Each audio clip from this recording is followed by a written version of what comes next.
Hello, everyone, and thank you for attending Lab Manager's Green Labs Digital Summit. My name is Mary Beth DiDonna, and I'll be moderating this discussion. Laboratories use a huge amount of energy, which means high utility bills and a toll on the environment. Labs are joining more and more countries across the globe who are implementing green practices in order to save both money and the planet. Lab managers and lab planners are using innovative techniques to cut back on water usage, increase daylight into dreary research areas, and reduce their waste output. It's important to remember that a more sustainable lab can't be developed overnight. Lab managers should take a look at the small changes they can make now to save time and money down the road. Welcome to this session, Fume Hoods and the Green Lab. Lab managers are responsible for the safety and energy efficiency of their lab, and one of the most important aspects of a lab is its fume hood system. What are the risks associated with fume hoods, and how can you ensure that your staff will be safe? What are the benefits of low-flow fume hoods? How much money will it cost to install or overhaul an efficient fume hood system? Where can a lab manager look for resources? Please send us your questions or comments at any point during this presentation. Our speaker will address these questions during the Q&A session following his presentation. To ask a question or leave a comment, simply type your query into the Q&A box located on the right-hand side of your screen.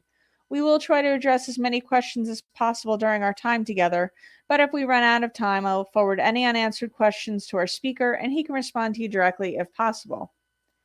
We also invite our live webinar attendees to participate in our special poll, where you can contribute your thoughts for a chance to win a gift card from Lab Manager. Additional resources for today's presentation are also located on the right-hand side of your screen in the Handouts section.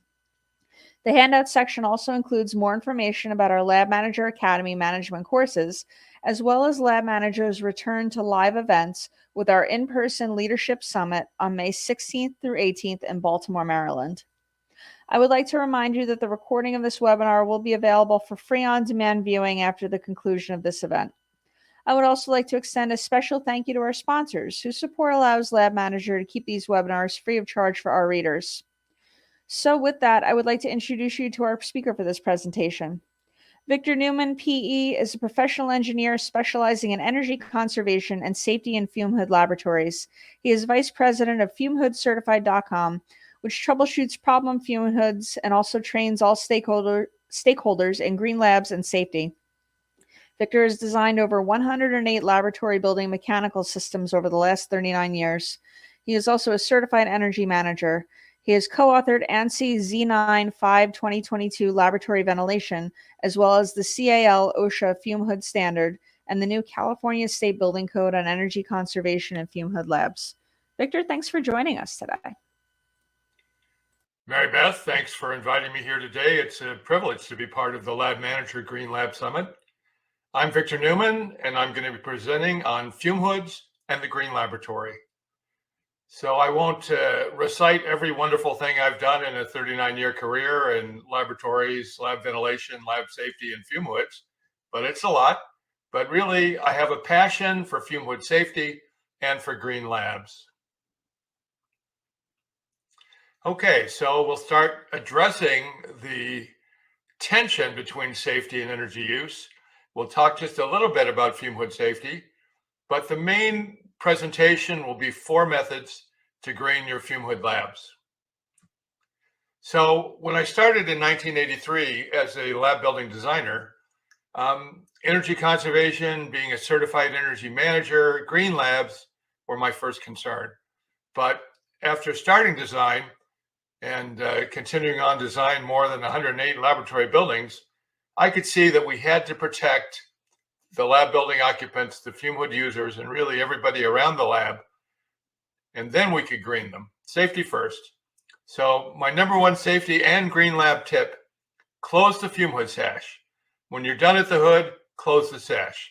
While working at the hood, keep the sash partially closed, and in any case, always bring the glass so that it covers your face. Because in the worst case, people die in lab fires and explosions. And fume hood users suffer from high levels of chemical exposure and can get cancer. So in the real world and very sad example, Sherry Sanghi, a graduate chemist working at UCLA, burned to death at a fume hood, partly due to a lack of safety training. One of the few fume hood deaths that was received any newspaper attention There was an article in 1990, Firestone of Texas gave $11 million to the widow of a fume hood worker in 1990 due to his death from chemical exposure. Roland Daigle of Sempercore in 2008 died from just one day of doing his normal work at a fume hood when he didn't know that his fume hood exhaust fan was off that day. He died a week later. The Royal Society of Chemistry in Great Britain had a study that follows 4,012 chemists for 25 years and observes that they had excess mortality from cancer death. And then it shows the publication of the article of the study. So, it isn't rocket science. We have a lot of this knowledge, but it's not necessarily in the hands of the people that can do the most good with it. So Fumo Certified is there to provide the information and train as many people as we can. So I also wanted to recommend Ryan Rios of Labconco. She's also speaking at the Green Lab at Summit. She'll cover some of the quantity of energy comparisons for fume hoods, along with a deeper explanation of some of the codes and standards. There's a lot of good fume hoods out there, but the fume hood that I personally think best combines safety and sustainability is Labconco's Extreme model fume hood. No money was received from Labconco for this endorsement. They didn't even buy me lunch. So we're going to be talking about fume hood dominated labs. And I have a slide in a second that'll help me define that. But that's where the energy use in the lab comes from, how many fume hoods are there and how they are used. So for example, biology labs generally use a lot of biosafety cabinets. Those are not fume hoods. And in a lot of cases, the things that will save energy in a fume hood will not save energy in a biosafety cabinet in the same way. So number one, you will come out of this talk energized to do something. You will immediately be told, yes, that's nice, but there's no money to do it. Don't believe them. There's a lot of money. You won't need to use your operating budget or even your capital budget. There's off-balance sheet funding, and we call these funders guaranteed savings performance contractors. They will bring the money and guarantee that the project will be paid back in a specified amount of time. And if their engineering calculations are wrong, they will write you a check for the difference until they can bring the project back online. Two of the ones I've worked with is Beth Mankemeyer at Johnson Controls. They're everywhere. Beth serves the whole country, but she has offices everywhere. And Bill Herrera of TEL Americas. About 95% of all the fume hood monitors in the United States over the last 20 years have been made by TEL. So two excellent sources. They will bring everything, engineers and money to your project, provided it's a minimum size. If you just have the one fume hood, they can't pursue a project like that. But if it's of any size, then talk to them, let them determine that. Okay, the three curves of lab airflow. So at the bottom straight red line from left to right, we see that we have to maintain a minimum of 4 air changes. And this is particular to one lab. 4 air changes for a minimum ventilation rate overnight. So because there are chemicals in the lab, they don't feel like they can turn the ventilation off, but they can turn it down. Then we see the little dotted dashed line, cooling CFM. So that's the air needed to remove heat from the lab. Now we can tell this is a fume hood dominated lab because the fume hood exhaust line is higher than all of them.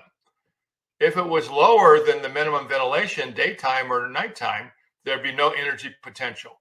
So obviously you have to get somebody that's a ventilation engineer to make this calculation to determine how much energy can be saved.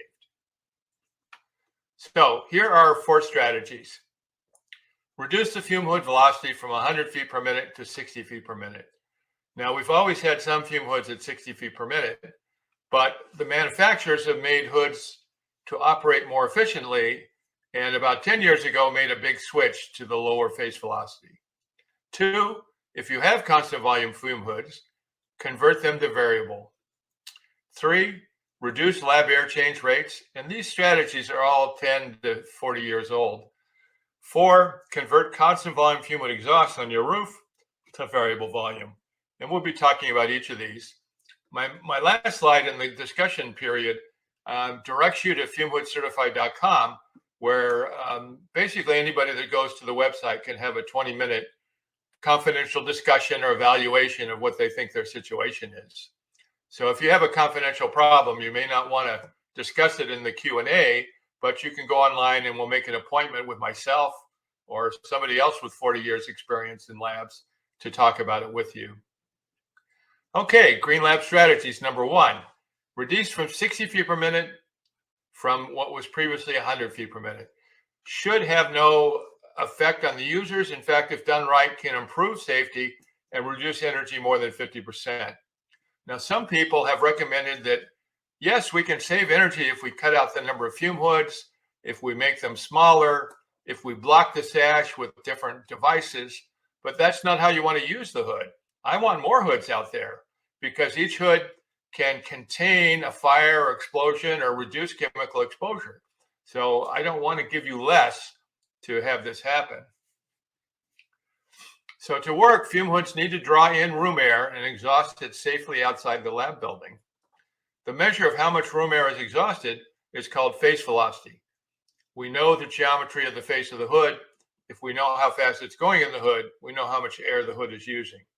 So that gentle draft of air into the hood contains the chemicals so they don't leak back into your face. And higher face velocities don't guarantee containment. So since face velocity is so easy to measure, it was used as a substitute for testing containment, which is our real goal, through smoke visualization. And we hit upon 150 years ago, and a lot of people are still sticking to that, but things have moved on. We're doing better than we did before. Actually, longer than 10 years ago, 60 feet per minute hoods were measured and quantified as being safe. So the low-hanging fruit is to reduce the face velocities in fume hood dominated labs. If you've got a 500 square foot laboratory and it's only got one hood, then you don't need to reduce the face velocity because that air has to go somewhere. If in that say 500 square foot lab you've got 15 hoods, then that's the one we need to work with. So if you're about to build a lab, this is a crucial cost number. Energy use, energy bills, and first cost to build the building can be reduced quite a bit with the proper face velocity. So what do we need to do to make this 60 feet per minute possible? Well, obviously there are changes that have to be made in the air conditioning system, and you'll need to bring a team of people inside and outside your organization to make that change. But fume hoods are not magic devices.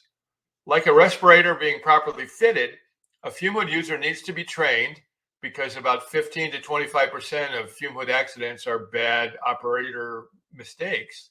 But your fume hood testers and your maintenance people, facility and safety people, they all need to be trained too. And the 60 feet per minute hood needs more hand-holding, but that's all to the good. The more attention paid, the better. So what do fume hoods need? Tom Smith at 3Flow, his organization has tested over 10,000 fume hood systems with the ASHRAE 110 fume hood test. And over 5% of them failed at any moment in time. Most were not low flow. The low flow hoods did not fail more than the 100 feet per minute fume hoods. So again, it's not about face velocity, it's about containment. Here's the thing about properly trained users. That must be done for any hood. We need to do better. Too many accidents, too many exposures. Okay, for a new lab, it needs to be a new hood. I mean, it needs to be a newly designed hood, something in the last 10 years. Some companies are still making the hoods they made 50 years ago. Don't buy one of those. If you're an existing lab, call your hood manufacturer to make sure that your model works properly at low flow. If it was sold in the last 10 years, it should, but double check. It's part of your team. You don't have to personally do it, but get your team to work inside and outside the organization to get this information. Now, one of the key parameters for all 4 of these green standards is that the number one problem in lab fume hood systems is the exhaust fan on the roof. HVAC or ventilation engineers like me, they know they have to draw the air out of the building at a certain amount. What most of us don't know is that we have to strongly throw that air away from the building so it's properly safely diluted before it comes down again. So all the things I'm recommending are going to reduce the volume on the roof to strongly throw upward. So I'm going to tell you what to do about that in a second. So this is a pretty easy project. You just rebalance the building. And if you have a VAV building, it's very fast. Any lab room may be interrupted for a period as short as a weekend or maybe a week or slightly longer. So when you take your vacation, redo your lab. So it's particularly important that the fume hood users, the hood testers, safety, maintenance, and facility people be very thoroughly trained. That's true in any case, but particularly true when you're making a change to low flow fume hoods. In California, by the way, this is not allowed. Cal-OSHA does not allow anything below 100. So the thing about reducing the volume is that you should have a wind tunnel consultant study that the lower volumes are safe and can still safely punch up and away from the airflow turbulence that swirls around the outside of the lab building. So that's about 20,000 per building, not per hood. And it should have been done before you moved into your lab. And it's always a good idea to do it when you make a major change like this. So the last step is to thoroughly test the hoods after the velocity reduction to make sure they contain with smoke visualization. Okay, so here's an example of some smoke visualization. The mannequin on the right is simulating the hood user. It's part of the ASHRAE 110 test. Fumo Certified has come up with, we've been working for the last year on an enhanced flow visualization device. It'll be available both for hood users to check their hood and more properly safety people and fume hood testers to check your hood for you. So that's going to be introduced by May 15th. Check back on the website to see what that's all about. Okay, hood exhaust fans fail more than 5% of the time. So that's not saying that they fail, that they blow up, that they stop running. It means that for certain wind conditions, they're not strong enough to get away from the building and the toxics blow back into the building through the outside air intake. So the American National Standard, which I'm a co-author of, recommends this wind tunnel consultant for any new or retrofitted lab. And when you're lowering your face velocity, you're retrofitting. So we'll tell you who can do this study. And it's 20,000 for a calculation, 50,000 for a wind tunnel, which is the bee's knees, let me tell you. I got a picture of it. There it is. So this is a scale model. It's small enough to hold in your hand, but it represents your lab building. So we got videos and we got tracer gas studies. And if you do any of the 4 measures I'm recommending, by all means, get one of the people I'm going to recommend. Help you study to make sure the lower volume from the building is still going to be safe. So benefits, for a new lab, it's cheaper to build and it's a safer lab. For this one, this is our least cost measure. You should be able to pay for the improvement within 6 months from electricity savings. But some of that money has to go to more training, better testing, and you end up with a greener, safer lab. This lower face velocity will save you energy, whether it's a constant volume lab or a variable volume air lab. Okay, most of the additional cost goes for higher quality sensors and safety monitoring, so that's all to the good. We can cut our electricity more than 50% in a fume hood dominated lab building. And when you have VAV, you can add or move or delete hoods quickly. It's one of the side benefits. And again, cheaper to build in a new building. So if you're doing a new lab building, look at this very carefully. Here's some of the pieces and parts. We've got the 2 fume hoods with the vertical rising sash. We've got all the exhaust ductwork on the left, all the supply ductwork on the right. And this is calling out all the pieces and parts of the safety sensors and the control elements. I got my master's degree in 1987, simulating and pricing out the payback on variable volume hoods. So yes, you have to get some help. It's not something a hood user can just do on his own or her own. Okay, Converting to variable volume. Again, going back to the three curves of flow, if you don't have very many hoods, then don't convert them to variable volume because you need that airflow anyway. So you need to have an expert ventilation engineer see if this is something you want to do. Again, anytime you're going to reduce the flow on the roof, you need to pay attention and have one of those studies done. You can very easily add unoccupied when for both flow and temperature if you're not in the room. And well, I said I want all the hoods possible. If things have changed in the lab and you're not doing the things that require a hood, then take the hood out. Similarly, if you have exhaust devices like canopy hoods or snorkels, if you don't need them or they're not doing the job, get rid of them. VAV and sash closers. So the big problem with VAV is if you don't close the sash, you don't save any energy. Harvard had a very, very good green lab team, and they educated everybody about how closing the sash makes you safer, it makes the lab greener, and just with training, they reduced their energy use $280,000 per year. So occupancy sensors are more like a 25-year solution. We got some good ones out there. And we have automatic sash closers. They've got a sensor. When you walk away from the hood, they close the sash. And this is now a mandatory measure in some labs in California per the state building code, Title 24. Okay, so what are we doing here? So the costs of a cubic feet per minute are low at 3, but let's just use it as an example. We have 50 standard 6-foot hoods, and they use $180,000 per year to operate just the hoods. If we operate them at low flow, we're going to cut that in about half, and the payback in this case was 1.25 years.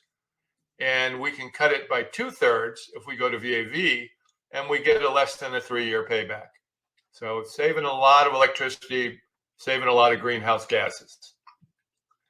Okay, so number 3, reduce lab air changes per hour. So let me tell you, the technical organization that's over this area is called ASHRAE, Ventilation Engineers. I went to a meeting in about a month ago, and they still don't have a good scientific basis on this air change recommendation. Literally, we're poking it in the dark. So 10, 20, the numbers are being picked out of a hat. So they were used quite high and without much justification. So people were using 10, they were using 20, maybe 8 unoccupied, but we're getting this down. Most commonly now, people use 8 occupied and 4 unoccupied. And we're going to show you in a minute how to do 4 occupied. Okay, so ASHRAE, that organization that I've belonged to for so long, has a new 5-level lab risk classification. So depending on how many chemicals and their hazard, it recommends increasing or decreasing the lab ventilation rate and how much energy it takes to operate the lab. So it's basically saying we should put our money where the danger is and do it that way. So that's something that should be done. It's a fairly new standard, so it probably hasn't been done before in your building. So there's also ductless hoods available. And depending on what chemicals you're using and the type of hazard, this might be an answer either for a new lab or a retrofitted lab. So applying this ASHRAE standard can give you some maintain safety and reduce ventilation levels. Okay, and so the thing that has allowed us to move lower and lower in the air change rate is a couple companies, Air Acuity initially, and now Measured Air Performance as well, that actually measure the chemicals from hundreds of chemicals in your lab. So whether this is a spill outside the fume hood or whether it's low-level emissions from working on the bench, when a spill or an emission is detected, they might go from 4 air changes to 16 air changes to purge out the excess chemicals. So I'm all for measuring danger and doing something about it. So this allows you to reduce the air change rates in normal conditions when nothing's going on, like nights, weekends, and when there are no chemicals being used. And when chemicals are being used, it actually increases it more than it was before. So chemical lab sensing is quite a complex technology and requires a lot of recalibration and maintenance on a regular basis. So again, air acuity and measured air performance can both come in and provide this on a new project or as a retrofit. Provide as a retrofit and then reduce the air change rates accordingly. So this is showing some hood occupancy sensors. That little device on the front of the hood, you see two oblongs above the sash. Those are the occupancy sensors. So particularly when there's no one in the room, there's no one to be exposed. Okay, minimum fume hood air volumes. So in the 2012 standard of ANSI C9.5, it said if flammables and corrosives are not present in great amounts, the minimum air change rate when the hood is closed can be reduced from 375 air changes inside the hood to 150 air changes per hour. So you and safety need to get together and determine if there's a chance of a fire, explosion, or corrosion. And if it seems like the chance is pretty small, you can go to 150 air changes per hour. If you have a VAV hood, this could be very easy. This may be a couple hours redoing the controls for the room. Or if it's constant volume, it's going to be a little more. But this is an easy, quick payback item. So here's an example of the flow sensors. A particular lab, Vulcan Lab, the architects, the engineers. It's a large lab. It's an example from Air Acuity, and I received this information from Air Acuity. So they lowered the install cost of this building by $1 million. And each year that they use this equipment, they're saving $250,000 in electrical savings. Lots of examples like that. So our most recent and most expensive item is to convert a constant volume lab to variable volume. So even if your supply is variable volume, more than 95% of the exhaust fans of the roof are kept constant to maintain that upward momentum to get dilution. So typically the exhaust fan alone, that energy is 5% of the total HVAC energy. So it's quite significant. So again, wind tunnel studies, if you're going to be reducing the air from the roof, you need to make sure it's safe. CPPwind.com, Brad Cochran is one of those. I think I may have a slide on him. This requires a very advanced team to do, but it's still very worth doing. And in California, it's mandatory on all new lab buildings. So if you have more than a small lab, you're going to have to do this or a similar measure to save energy. And again, the wind tunnel folks like CPPwind.com are your friends. So California Title 24, which is a state building code, says you have 3 ways to comply.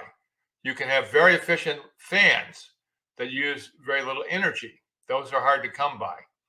Or you can measure wind speed and direction and bump up the flow when the wind's in the wrong direction.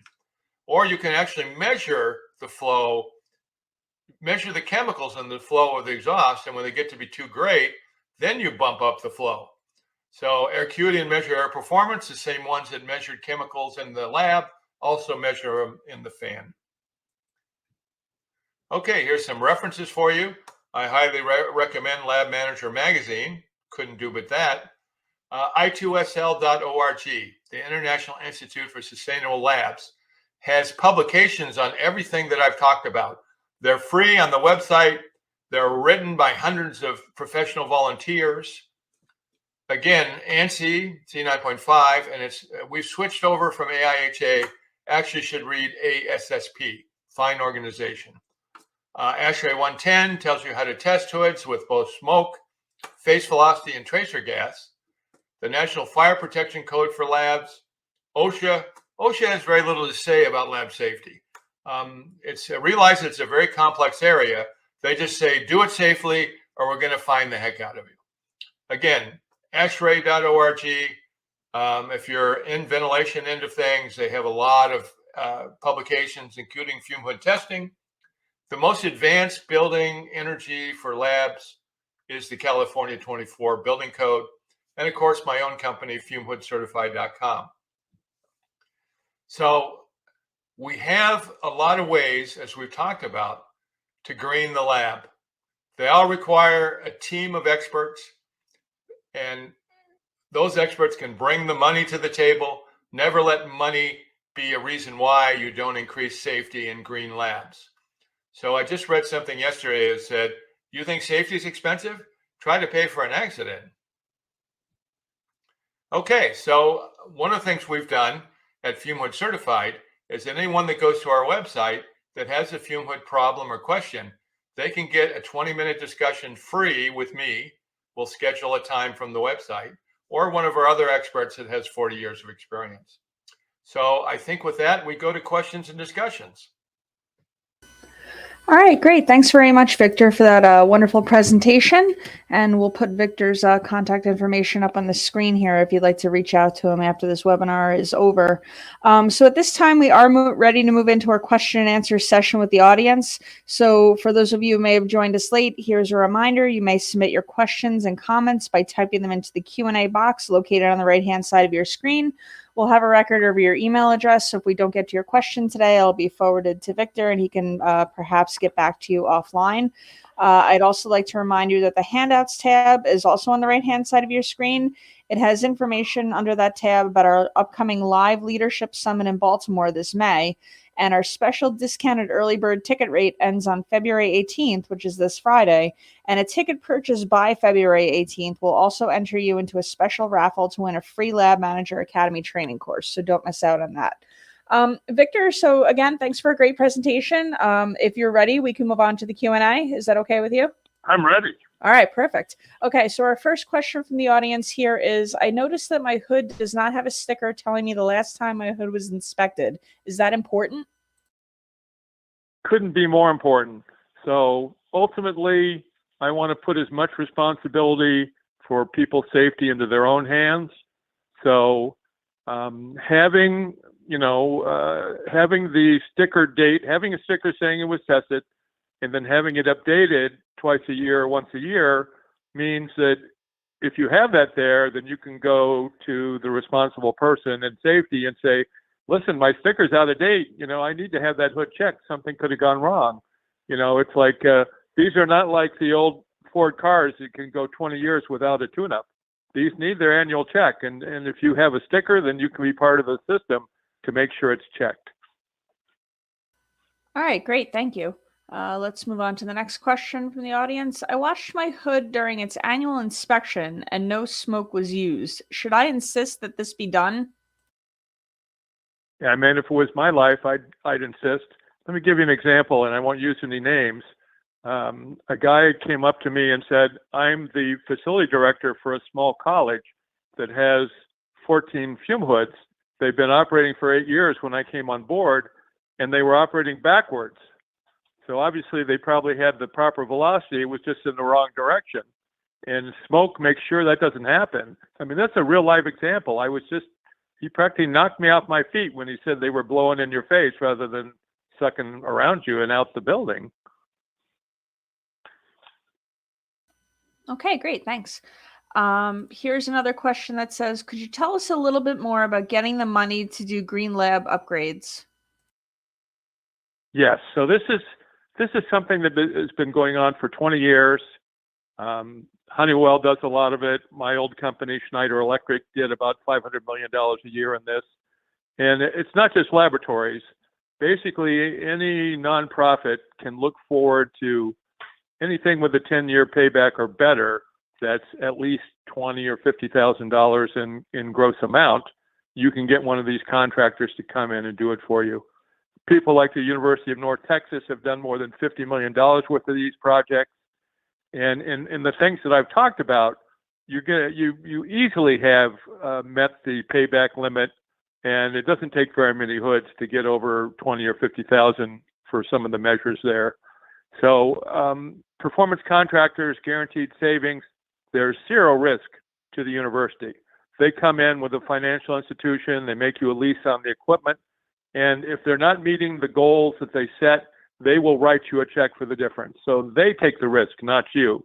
So you green the lab, you make it safer, and you use other people's money. So don't let the knee-jerk, we don't have the money, stop you from doing these projects. All right, great, thanks. Let's move on to the next question. What are some successful strategies to convince owners to reduce fume hood face velocities from 100 FPM to, say, 80 FPM? So the ANSI Z95 standard addresses this. It says that face velocity is not directly related to containment. So if you're not doing anything for containment, which is the only thing the fume hood has to do, why are you so stuck on face velocity? So there's high flow hoods that aren't safe, and there's low flow hoods that are safe. So let's talk about what we're really doing to make the hood safer, and just with enough air that it will do the job. So it's not an easy discussion, and we're more than glad to come on in as consultants and safety experts to extend the discussion. So unfortunately, face velocity is easy to measure, but it's not what keeps the hood safe. All right, great, thank you. Here's another question that says, what is your experience of certain fume hood manufacturers promoting 40 FPM? None, zero. No U.S. North American manufacturer has a 40-foot per minute hood. Might be a European manufacturer, but their tests sort of promote that. So if you're North American, don't go there. 60 is low enough and green enough right now. Okay, thank you. Here's another question that says, in California, there are Cal OSHA standards regarding minimum airflows of 100 plus FPM and 125 to 150 FPM for carcinogens. How can one effectively deal with the regulators, and how can the existing standards be changed? I spent 5 years of my life as an invited advisor to the California Department of Occupational Safety and Health, commonly called by its friends and enemies Cal OSHA. And 100% of the advisors, and there are about 10 of us that met for 5 years, said, change the standard, lower it from 100. And they said, thank you for your service, and we're not making any change. So as far as I know, they are the only state and the only province of Canada. I think maybe there might have been a British Columbia standard. I don't know if it's still true at 100. But there is a process where you can exempt your facility or your campus, and a couple of campuses have done that. It's not a fun process, but you can get it lowered if you meet their requirements. And I'm just hoping they will, change it as we recommended 10 years ago. But for the moment, it's 100, which means that you're probably better off with VAV and keeping the sashes closed most of the time than reducing the velocity in California. Okay, great, thank you. Here's another question that says, do you find any customers using computational fluid dynamics software to simulate airflow before making changes to lower velocity? Do you feel that this would be beneficial? It is beneficial. The participant in ASHRAE that is a PhD that does this the most, his first name is Kishore, K-I-S-H-O-R, Kankari, PhD, K-H-A-N-K-A-R-I. His company name is Ansight, one word, A-N-S-I-G-H-T. Now, we're good inside the lab because we can make it more effective by studying it with computers. But everyone pretty much agrees that we're not ready to study the turbulence around the outside of the building to see what's going on the roof. So we're not doing computational dynamics around the building yet because it's just too turbulent, too chaotic. Okay, thanks. Here's another question that says, is it possible to actually convert a fume hood from CV to VAV, or do you actually need to replace the fume hood? You absolutely do not need to replace the fume hood. We have millions of hoods, and the great majority of them are safe, either constant volume or variable volume. So retrofitting is a big deal. One of the advanced topics that I didn't talk about is that I mentioned Tom Smith, I mentioned Beth from Johnson Controls. Both of those organizations have a retrofit kit where they rebuild the inside of the hood. Say you have a 50-year-old hood. Might be cheaper to aerodynamically smooth it out with a retrofit kit. So there are some hoods that aren't good hoods, especially some of the older ones, but the great majority are safe. And those that aren't safe, it might be easier to rebuild the inside than to change the whole thing. Okay, great. Thank you. Here's another question that says, how do low-flow fume hoods maintain sufficient airflow through scrubbers for acid digests? Not many hoods are acid digested. The ones that I did work with in my design career, we used a company called Duall, D-U-A-L-L, in Michigan. And, you know, pretty much they can scrub any amount. You know, if you needed more flow, you might be able to get it from the room or whatever. It just doesn't make any sense to make the hood bigger, even if it has acid in it. But that's a very specialized example. That maybe affects one hood in 1,000. Chip Albright, our president, has more acid hood experience than me. Go ahead and sign up for the 20-minute consultation with Chip, and he can go into that a little more on our website, fumehoodcertified.com.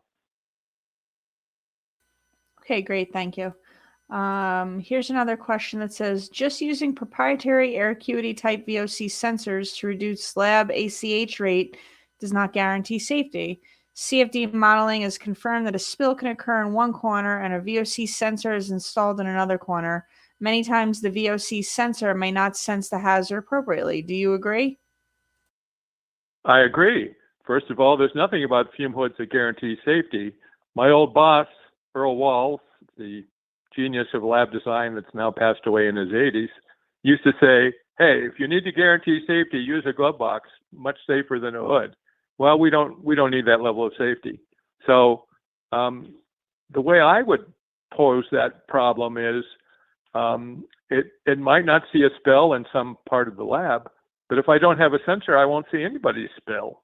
So the way to address that is not to take away the sensor, but to improve the ventilation so that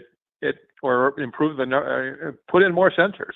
I like sensors and I like better ventilation. So it is certainly possible to get it wrong, no matter what you do.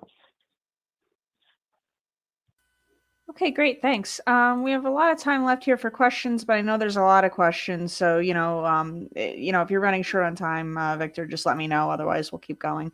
I got all the time in the world. Sounds good. Thank you. This one says the FDNY requires laboratories in New York City to operate chemical fume hoods between 80 and 120 FPM. How can we work with these regulatory limits when greening our hoods? Well, first of all, going from 100 to 80 is a big deal. So one of the changes you can make, and of course the users hate it, is to reduce the opening. We addressed that before. They don't like that, but it's a combination of the phase velocity and the opening. So if you go from 100 to 80 and you go from 28 to 24 inches high opening, you have something you can work with. So I certainly don't agree with the FDNY that they're doing any good for anybody with this, because they really should be talking about safety and not phase velocity. But that will get you a lot to start with. And if you go with VAV, that's the majority of the energy, because hoods should be closed most of the time, because people are only there 2-3 hours a day out of the 24. So if that's your limitation, you probably jump from number 1, lower phase velocity, to number 2, go to VAV, lower the phase velocity at the same time, but get most of your savings from variable volume if you're not there already. Okay, great. Thank you. Here's another question that says, how do fume hood operations affect negative and positive air laboratory environments? Okay, so the chemical laboratory is supposed to be negative. When you open the door to the corridor, as much as possible, we want any chemicals in the lab not to go into the corridor. So that's a negative situation. The lab sucks in air from the corridor. A clean room, on the other hand, would blow air into the corridor because it wants to keep the dust and particles out. So almost 99% of the time, labs are negative. And if you don't have an airlock, they're not perfectly negative. The second you open the door, anything can happen. It's only with the door closed. So it doesn't really affect energy, but all you guys should be keeping your doors to the corridor closed 99.9% of the time, or else these safety measures aren't going to work with protecting the corridor. So the fume hood is a vital part of that. And when we control the air in the lab with the fume hood and the supply air, we have to do it in such a way that we keep the lab negative and we protect that corridor. Okay, thank you. Here's another question that says, any recommendations for how a scientist can tell if a fume hood is VAV versus constant volume? My understanding is that it is not easy to tell. If you have an air monitor that actually lists the airflow velocity, and I would probably have to take that 20-minute consultation to tell you how to do this. But, if you have the velocity on the hood, then by manipulating the sash and looking at how the velocity responds, you can easily tell. So what happens is if it's all the way open at 100 feet per minute, and then you close it all the way, a VAV hood will go to 100 or 150 full closed, and a constant volume hood will go to 250 full closed. So there's a way to tell. Call your safety guy. That's how you tell. Sounds good. Thank you. Here's another question that says, do you have any graphics, evidence, or resources showing how many labs use 60 FPM to help convince EH&S or owners to go low flow? I don't personally have that. We don't have a lot of data on specific measures. We estimate there's about 1 million chemical fume hoods operating in North America, and the great majority of them are 100 feet per minute. But we have more than 50 years of operating history at 60. So, and there's maybe, 10,000, 20,000 more operating at 60. The standard in Europe is 60. So they've been working 60 from the get-go. So we can present lots of information, lots of data, but we don't have a count on how many there are. But there's thousands. All right, great, thank you. We still have some time left for questions. This one says, great job. Have you done any emissions calculations with the gas SF6 used for ASHRAE 110? I'm not really sure what the question is. So SF6, sulfur hexafluoride, is the tracer gas that's been used for the last 20 plus years. They put SF6 inside the hood, then they measure it outside the hood to see if it's leaking out. And they want to get rid of it because it's a horrible greenhouse gas creator, like thousands more than CO2. So I think California has just banned its use for anything. So it's out there. It's a great way to test the hood, but it has some unfortunate side effects. Now, you're talking about tiny amounts. You're just doing one little bottle per hood for a few minutes a year, but still it's a bad precedent. And we're looking to try to get rid of it, but for the present time, it's the best way to determine safety at the hood. All right, great, thank you. This one says, should high school hoods be inspected? Who regulates it? Thank you for this useful presentation. OSHA is the big dog for everybody. And I received my first serious burn in my life as a high school chemistry student. So yeah, high school students' lives and the lives of their staff and teachers are all important too. And, the problem is that, there was an example in a university, but it could have happened at the high school. A student without supervision got chemicals on their own and used it on their own and hurt themselves on their own. So, we got to maintain safety as much as possible. You got a chemical lab in the high school. People can get their hands on chemicals and then use them. We got to make those high school labs as safe as possible. Okay, great. Thank you. This one says, can you talk a little more about fume hood controls? How much does it cost to run a hood in California, Boston? What's the national average? So that $3 per CFM means if you run a hood 24 hours a day, 7 days a week, 12 months a year, the cost to heat and cool it and move it is $3 for each CFM. If you have 1,000 CFM, it's $3,000 for that hood if it's constant volume. But that's actually quite low. Boston and California, you might have 10, 12 more per CFM. That's more like if you're in Washington State or one of the lower energy states. I try to be conservative when I'm using national examples. So it's a good idea to try to determine what the costs are for your individual institution or company. All right, great, thanks. We have about 10 minutes left here. If you're okay to keep going, we have a few more questions. Absolutely. All right, great, thank you. If possible, could you kindly state the relevant fume hood standards for labs in the European Union? Are they similar to the ANSI standards that you mentioned in your presentation? Actually, I'm going to refer that to the big guy, our president, Chip Albright. He wrote the FIFA 1 fume hood standard back about 20 years ago. And I saw there was a question about the Canadian standard, PWGSC MD 15128. He's also studied that intensively because he just completed an assignment to write the fume hood standard for China. So he did a nationwide, North American, European, everywhere study of standards. So yes, they have quite different standards in Europe. There's a British standard and a German standard, a DIN standard. And particularly the German standard allows or encourages 40 feet per minute, not much lower than that, but 60 to 40 is pretty allowed over there. But I'm more the ventilation guy than the hood guy from that point of view. So please sign up with Chip and he can give you a more in-depth code analysis for Europe. Okay, great, thanks. And we do actually have an archived webinar from Chip Albright on the Lab Manager website, labmanager.com/webinars. That webinar is available for free on-demand viewing, so if you would like to check that out, we invite you to do so. Here's another question. How important is the HVAC unit in the proper fume hood operation? In your experience, do fume hood heavy labs all have HVAC units that have 100% fresh air makeup, meaning no recirculation of conditioned air? Yes. So pretty much as a 100% standard, the air in the chemical lab is once through. It comes in, it doesn't go anywhere but out to the roof.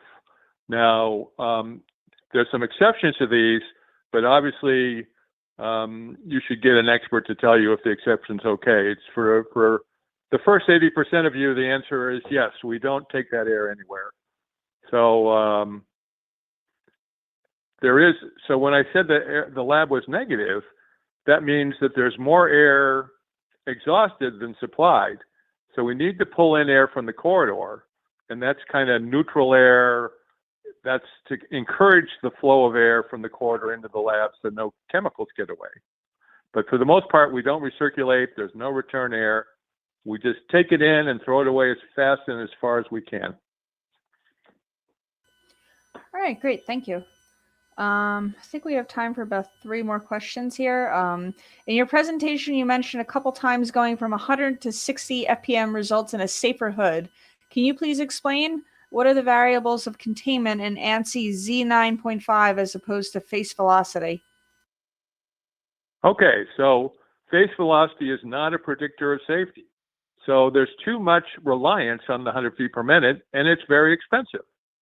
So if it's not a good predictor of safety, then we should go to a lower cost operation, but spend more money where it will make you safer.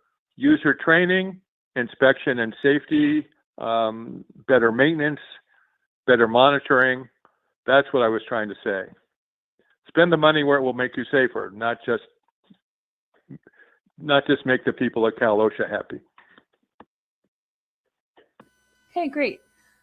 Just a couple more questions here. Isn't the standard sash operating height 18 inches? You mentioned 28 or 24.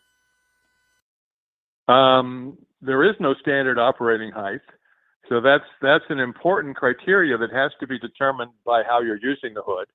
If you have a distillation rig in the back of the hood that has things going up high, you may need to use a higher design opening. So the lower the design opening, the less money it takes to build a lab and to operate it, but it has to be combined around how the lab's actually used. I went in and with a consultant on a water quality lab where they had a 14-inch opening, and they said, we can't use it that way. The way we're using our hood, we need more. So no, there is no standard opening that works for everybody. Okay, great, thanks. Here's our last question. What are some good resources to use for guidelines on fume hood placement in labs? Many researchers want side-by-side hoods. What are the challenges with placing hoods right next to each other? So our expert on that's name is Dave Weber. So you can ask for him on the website. But what happens if the hoods are close together, they interfere with each other. The flow is trying to split and go left and right, and there's turbulence right at that spot, and that can cause leaks. So I'm trying to remember the former chief engineer for Labconco just retired, and I think he had a rule of thumb of 6 inches separating side-by-side hoods. So hoods in the corner, hoods next to each other, hoods next to the door. There's not a lot of good guidance on this, and a lot of the architects and even some of the lab planners don't pay any attention to this. So yeah, there's of course, if you had a really good computer simulation of the flow in the room, it would detect this. But for most people, they just need to make sure that their lab architect and their lab planner know the pitfalls. We can certainly review plans for this because we have more experience than almost anybody out there in fume hood safety and laboratory architecture. Okay, wonderful. Thanks so much. So this does bring us to the end of this webinar, and I'd just like to remind all of you again that this webinar will be available for free on-demand viewing shortly following this live presentation. Lab Manager will send you an email once the video is available. You can also visit the Green Labs website at the bottom of your screen, summit.labmanager.com/webinars. Summit.labmanager.com/greenlabs, and we will post the webinar video there once it's available. So on behalf of Lab Manager, I'd like to thank Victor Neuman for all of the hard work you put into this presentation. And I would like to thank all of you for taking time out of your busy schedules to join us today. Once again, thank you to our sponsors, Labconco and Millipore Sigma, whose support allows Lab Manager to keep these webinars free of charge for our readers. Finally, I would like to invite all of you to attend the other webinars offered by Lab Manager's Green Labs Digital Summit. Our next presentation, Building a Culture of Sustainability, Roadmaps for Success, will take place tomorrow at 11 a.m. Eastern, and we invite you to please join us. For more information on all of our upcoming or on-demand webinars, or to learn more about the latest tools and technologies for the laboratory, please visit our website at labmanager.com. We hope you can join us again. Thank you again to Victor, and thank you to all of you for being part of our Green Labs Digital Summit, and we hope you have a great day.